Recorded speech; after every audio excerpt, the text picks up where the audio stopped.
Good morning everyone, welcome back to the channel. आज की video में 12 सितंबर के करंट अफेयर्स डिस्कस करेंगे।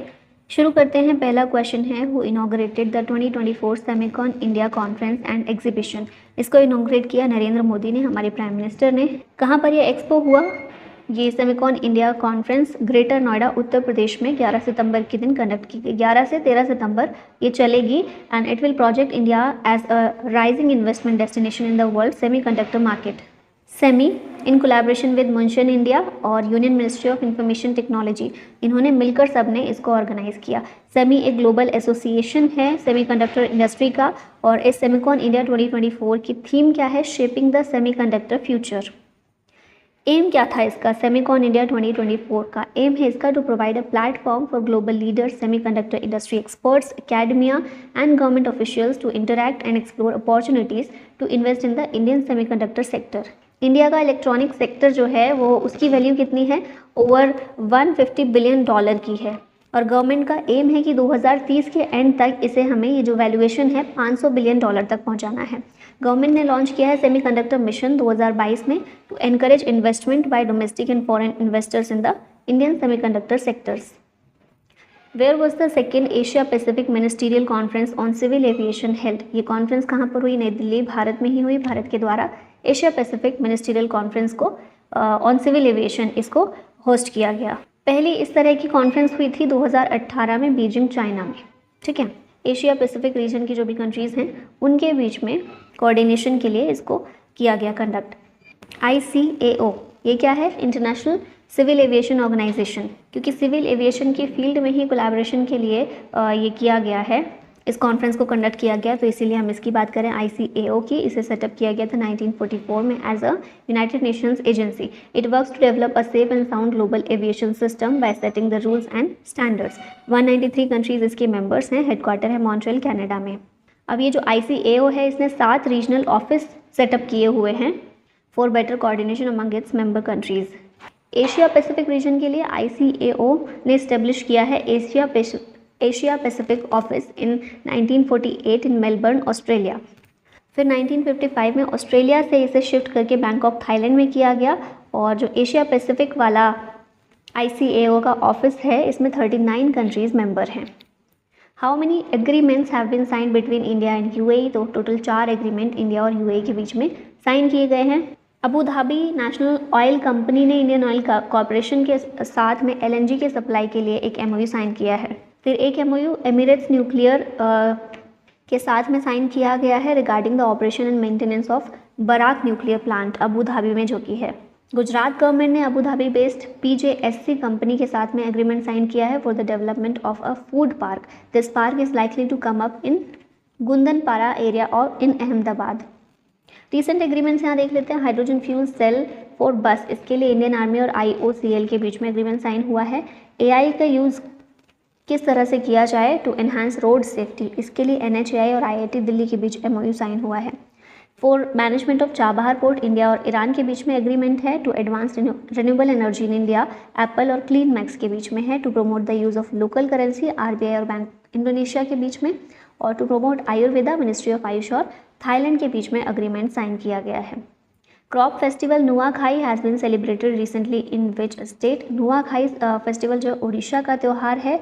वेस्टर्न उड़ीसा के लोग जो हैं वो बेसिकली नुआखाई एग्रीकल्चरल फेस्टिवल को सेलिब्रेट करते हैं। ये किससे एसोसिएटेड है? जो नई राइस क्रॉप होती है सीज़न की, उससे संबंधित है। ये हार्वेस्ट फेस्टिवल है। फार्मर्स के द्वारा गणेश चतुर्थी के एक दिन बाद इसको सेलिब्रेट किया जाता है। This annual festival marks the harvesting of new crops of the season. Nuakhai literally means new food. ठीक है, तो ये चीज़ याद रखिएगा। नेक्स्ट क्वेश्चन है, where has Uttar Pradesh CM Yogi Adityanath inaugurated the Jatayu conservation and breeding centre. इसको कहाँ पर बनाया गया? महाराजगंज डिस्ट्रिक्ट ऑफ उत्तर प्रदेश में इसको स्टेब्लिश किया गया है। वर्ल्ड का पहला कंजर्वेशन सेंटर है एशियन किंग वल्चर या फिर रेड हेडेड वल्चर भी इसको बोलते हैं, इस स्पीशीज़ के लिए। उत्तर प्रदेश में महाराजगंज डिस्ट्रिक्ट में इसको बनाया गया है। एशियन किंग वल्चर, इसकी बात कर लेते हैं। साइंटिफिक नाम इसका क्या है? सार्कोजिप्स कैल्विस। ये मेनली नॉर्थ इंडिया में पाई जाती है। This bird has been included in the species IUCN list of critically endangered. और इसको डाइक्लोफेनाक जो है, डाइक्लोफेनाक जो दवा होती है उसके कारण इसको थ्रेटन है। Which country will introduce a minimum age law for social media use. ये ऑस्ट्रेलिया के द्वारा इंट्रोड्यूस किया गया है कि सोशल मीडिया यूज़ अगर बच्चे कर रहे हैं तो बच्चों को प्रोटेक्ट करने के लिए क्या मिनिमम एज होनी चाहिए सोशल मीडिया को यूज़ करने के लिए। ठीक है, इसका गोल क्या है? To support parents and keep children safe. In a national survey more than half of parents reported that mental health issues were the biggest concern for their children and teens. और mental health issues क्यों आते हैं? छोटे छोटे बच्चे mobile phone का बहुत ज़्यादा यूज़ करते हैं, हज़ार तरह की चीज़ें फ़ोन में देखते हैं, उससे उनके दिमाग पर असर पड़ता है, स्ट्रेस और एंजाइटी जैसी प्रॉब्लम्स आ जाती हैं। ठीक है, अकेलेपन में बच्चे को रहना पसंद आने लगता है, बाहर निकलना कम कर देता है। तो इन सारी वजहों से क्या होता है कि मेंटल हेल्थ इश्यूज़ आने लग जाते हैं। तो इसीलिए ऑस्ट्रेलिया ने क्या किया है, मिनिमम एज डिसाइड की है सोशल मीडिया यूज़ के लिए। ऑस्ट्रेलिया की बात कर लेते हैं। स्मॉलेस्ट कॉन्टिनेंट है अर्थ पर, it is the 6th largest country in the world in terms of area. Island continent है, कैपिटल है कैनबरा, प्राइम मिनिस्टर है एंथोनी एल्बनीज। और नेटिव पॉपुलेशन ऑस्ट्रेलिया की कौन सी है? अबॉरिजिन्स ट्राइब्स जो है यहाँ की नेटिव पॉपुलेशन है। Who among the following Union Cabinet member is included in the Times Most Influential People in AI 2024 list? ये हैं अश्विनी वैष्णव, न्यूयॉर्क बेस्ड टाइम्स मैगजीन है, ये रिलीज़ की जाती है अलग अलग टॉपिक्स पर। तो times 100 most influential people in AI 2024, इस लिस्ट में इंडियंस भी शामिल हैं। इंडियंस में अश्विनी वैष्णव हैं जो हमारी union minister of electronics and information technology हैं। डायरेक्टर अनिल कपूर भी हैं इसमें, और सुंदर पिचाई जो गूगल और अल्फ़ाबेट के CEO हैं, ये भी इस लिस्ट में शामिल हैं। नेक्स्ट यहाँ पर देखिए, टाइम्स मैगजीन की 100 मोस्ट इन्फ्लुएंशियल पीपल 2024 की जो जारी की गई थी मैगजीन, उसमें कौन कौन से इंडियंस थे? आलिया भट्ट और साक्षी मलिक। ठीक है, पीपल ऑफ इंडियन ऑरिजिन जो इस लिस्ट में शामिल थे, अजय बांगा, अस्मा खान, देव पटेल, जिगर शाह, प्रियमवदा नटराजन और सत्य नडेला, ये सारे इंडियन ऑरिजिन लोग थे जो भारत के इस लिस्ट में शामिल किए गए थे। How many people were honoured with the national Florence Nightingale award by president Droupadi Murmu? इस अवार्ड से 15 लोगों को हमारी प्रेसिडेंट के द्वारा सम्मानित किया गया है, टू नर्सिंग प्रोफेशनल्स। और ये सेरेमनी राष्ट्रपति भवन में ऑफ कोर्स वहीं हुई। 15 नर्सेज को इससे सम्मानित किया गया है for their commitment towards duty and service. इस अवार्ड को 1973 में स्टार्ट किया गया था ministry of health and family welfare के द्वारा। Which kind of ships are INS Malpe and INS Mulki that were recently launched at Cochin Shipyard for the Indian Navy?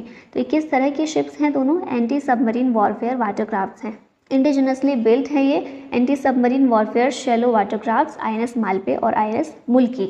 In vessels को design किया गया है for coastal anti submarine operations, और light weight torpedoes, rockets और remote control guns से ये equipped हैं। फिर यहाँ पर लेंथ वगैरह ब्रेथ लिखिए, ये ज़रूरी नहीं है ज़्यादा।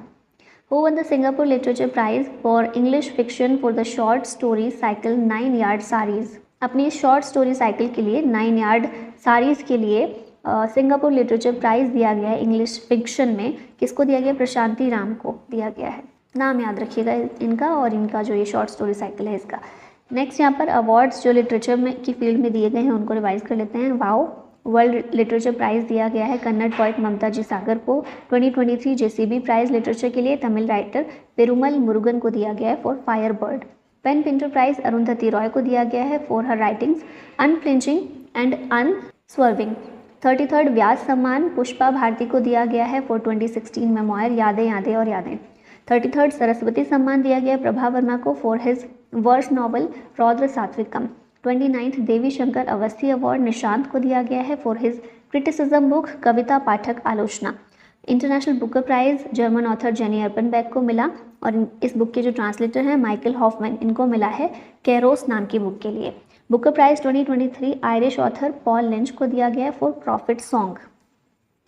अब लास्ट में क्वेश्चन आप लोगों के लिए, who was recently elected the chairman of the parliamentary official language committee? Ramnath Kovind, Mallikarjun खड़गे, अमित शाह या फिर गिरिराज सिंह?